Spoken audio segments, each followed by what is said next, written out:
Selamat datang di Penyuluhan Perikanan Kabupaten Barito Timur.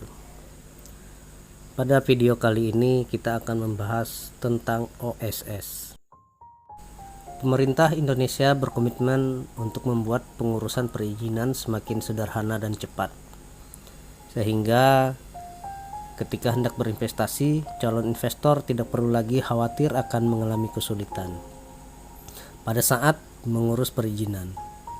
Salah satu inovasi pemerintah adalah meluncurkan sistem perizinan yang terintegrasi secara elektronik. Tidak hanya bagi calon investor, sistem perizinan berusaha ini juga memberikan kemudahan bagi UMKM dalam memulai bisnis mereka. Mendapatkan legalitas untuk berusaha telah menjadi sangat mudah. Kini dalam hitungan menit, izin usaha sudah bisa didapatkan secara cepat dan sederhana. Nah, sekarang apa itu OSS? Perizinan berusaha terintegrasi secara elektronik atau Online Single Submission atau disingkat dengan OSS merupakan perizinan berusaha yang diterbitkan oleh lembaga OSS untuk dan atas nama menteri, pimpinan, lembaga, gubernur, atau bupati wali kota kepada pelaku usaha melalui sistem elektronik yang terintegrasi, sebagaimana yang diatur dalam Peraturan Pemerintah Nomor 5 Tahun 2021 tentang perizinan berusaha berbasis resiko. Sistem pelayanan ini dikembangkan oleh Badan Koordinasi Penanaman Modal atau BKPM dalam mempercepat pengurusan perizinan berusaha. Sistem OSS ditujukan untuk kecepatan dan peningkatan penanaman modal dan berusaha untuk mempermudah pelaku usaha baik perorangan maupun non perorangan dalam memulai bisnis di Indonesia. Kini ketika pelaku usaha hendak memulai usaha, tidak perlu lagi khawatir harus melalui proses birokrasi yang panjang dan rumit dalam mendapatkan perizinan berusaha. Segala pengurusan perizinan dapat dilakukan secara daring melalui sistem OSS dengan bebas biaya. Sistem OSS dapat diakses melalui www.oss.go.id. Pendaftaran akun OSS diawali dengan pemilihan jenis usaha yang dimiliki terbagi atas usaha mikro dan kecil, UMK atau non-UMK. UMK merupakan usaha milik warga negara Indonesia, baik perorangan maupun non-perorangan, dengan modal usaha paling banyak 5 miliar rupiah. Modal usaha tersebut tidak termasuk tanah dan bangunan tempat usaha. Non-UMK dibagi menjadi 4 kategori, yaitu usaha menengah, usaha besar, kantor perwakilan, dan badan usaha luar negeri. Perizinan berusaha yang diperlukan kini menjadi sangat sederhana berkat sistem perizinan berbasis resiko.